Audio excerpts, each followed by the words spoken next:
You ever feel like you're trying to navigate the 21st century with a brain that's still running on, I don't know, ancient software? Well, you are definitely not alone. And that's exactly what we're going to dig into here, using key insights from psychology to really understand the unique pressures of modern life. And more importantly, what we can actually do about them. So let's just start with the big question, the big paradox. I mean, think about it. We have more convenience and connection than any generation in history, right? And yet, rates of stress and anxiety are just soaring. So why is that? Psychology actually offers some pretty fascinating clues. All right, so first up, let's tackle what might be the biggest challenge facing the modern mind, this constant, pervasive sense of pressure. We're going to explore why anxiety and stress almost feel like the new normal for so many of us. And the thing is, this anxiety, it's not coming from just one single source. Nope. It's more like this low-grade hum that's just woven into the very fabric of our lives.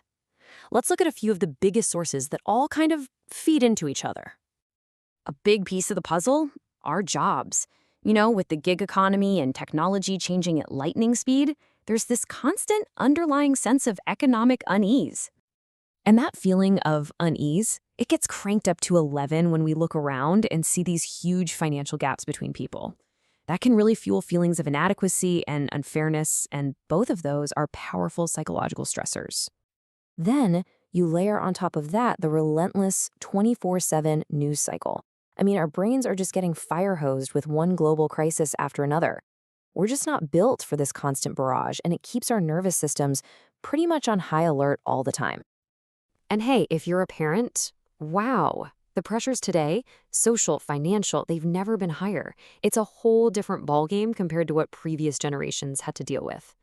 Okay, so with all this stuff happening out there, it's easy to feel helpless, but where do we find some control? Well, psychology tells us to look inward, and one of the most powerful tools for this is something called cognitive behavioral therapy, or CBT. The whole idea isn't about changing the world around you, but changing how you react to it by learning to spot and reframe the negative thought patterns that fuel all that anxiety. Of course, there's no way we can talk about modern pressure without tackling the absolute elephant in the room, social media. It was built on this amazing promise of connection, but, well, it often delivers the exact opposite. And this is where the big paradox kicks in. We log on hoping for community, for connection, right? But what actually happens? Our feeds push us into this state of constant upward social comparison.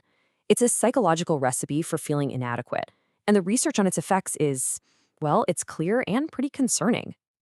For example, being constantly exposed to these perfected, often totally unrealistic images has a really corrosive effect on how we see ourselves, and this is especially true for adolescents.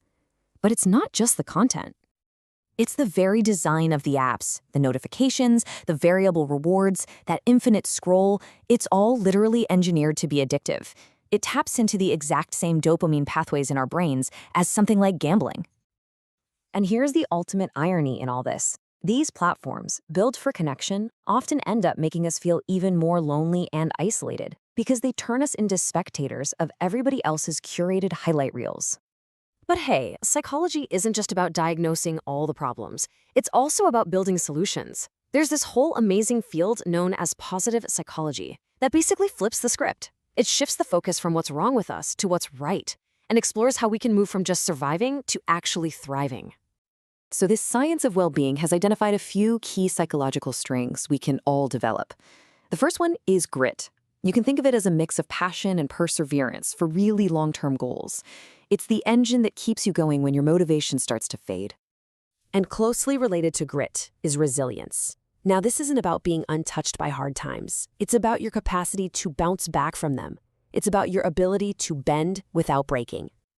And one of the most powerful evidence-backed tools for building both grit and resilience is mindfulness.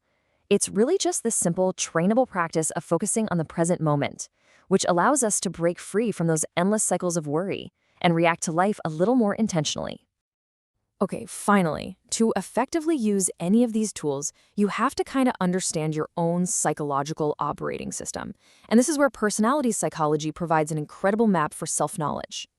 So the most scientifically validated framework we have for this is the five-factor model, or as most people call it, the Big Five. The idea here is that the vast landscape of human personality can be mapped across 5 core traits. So let's take a quick look at each one. First up, there's openness to experience. This is basically your appetite for new things, for art, and for abstract ideas. It's really the dimension of curiosity and creativity. Next up is conscientiousness. This reflects how organized, dependable, and disciplined you tend to be. This is the trait of the planners and the goal setters. Then we have extroversion, which isn't just about being loud, it's really about where you draw your energy from. Do you recharge through social interaction, or do you recharge in solitude? Fourth is agreeableness. This measures your tendency to be cooperative, compassionate, and trusting in your interactions with other people. And finally, there's neuroticism, which is essentially your baseline level of emotional stability and your natural tendency to experience negative emotions like anxiety and stress. So here's the real takeaway.